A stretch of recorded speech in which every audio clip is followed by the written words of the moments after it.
திமுக அரசின் ஒப்புதலுடன் காங்கிரஸ் அரசு இலங்கைக்கு தாரவார்த்த கச்சத்தீவு தற்போது இந்தியா முழுவதும் பேசு பொருளாகி உள்ளது. தமிழ்நாடு மற்றும் இலங்கைக்கு இடையில் இருக்கும் இச்சிறிய தீவு இந்திய பெருங்கடலில் இருந்து வெறும் 25 கிலோமீட்டர் தொலைவில் அமைந்துள்ளது. இது ஒரு காலத்தில் இந்தியாவின் ஒரு பகுதியாக இருந்தது. சமீபத்தில் தமிழ்நாடு பாஜக தலைவர் அண்ணாமலை தகவல் அறியும் உரிமை சட்டம் மூலம் பெற்ற தகவல்கள் 1974ஆம் ஆண்டு இந்திரா காந்தி அதை இலங்கைக்கு கொடையாக வழங்கினார் என தெரிவிக்கின்றன.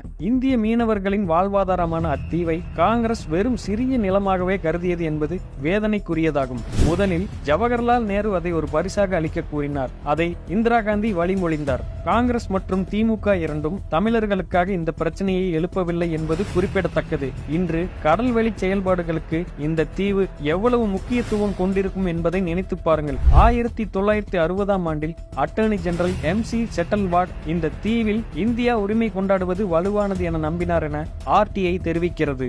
இலங்கை கடற்பகுதியில் செல்லும் போது அந்நாட்டின் கடற்படையால் அவ்வப்போது சிறைபிடிக்கப்படும் மீனவர்களின் உரிமைகளை சர்வதேச நீர்ப்பகுதியில் பாதுகாப்பதில் இது முக்கியமாகும். இந்திரா காந்தியும் அவரது இலங்கை பிரதிநிதியான டட்லி ஜனநாயகேவும் ரகசிய பேச்சுவார்த்தையை நடத்தி ஒப்பந்தம் மேற்கொண்டு 1968இல் கச்சத்தீவை தாரவார்த்தது சந்தேகத்தை அதிகப்படுத்துகின்றன. அப்போது வெளியுறவு விவகாரங்களுக்கான துணை அமைச்சரான சுசேந்திர பால் சிங் இந்த தீவு மனிதர் வசிக்காத பகுதி என கூறினார். சீனாவால் அக்சாய் சிங் கைப்பற்றப்பட்ட பிறகு நேரு என்ன வித்தியாசம், இங்கே ஒரு புல் கூட வரவில்லை என கூறியதை இது நினைவுபடுத்துகிறது.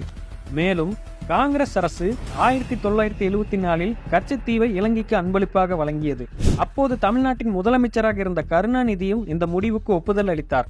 மேலும் தீவின் மீதான தனது உரிமையை வலுப்படுத்த ராம் நாட்டின் ராஜா அதன் அசல் பட்டத்தை வைத்திருந்தார் என்று தமிழ்நாடு வலியுறுத்தவில்லை.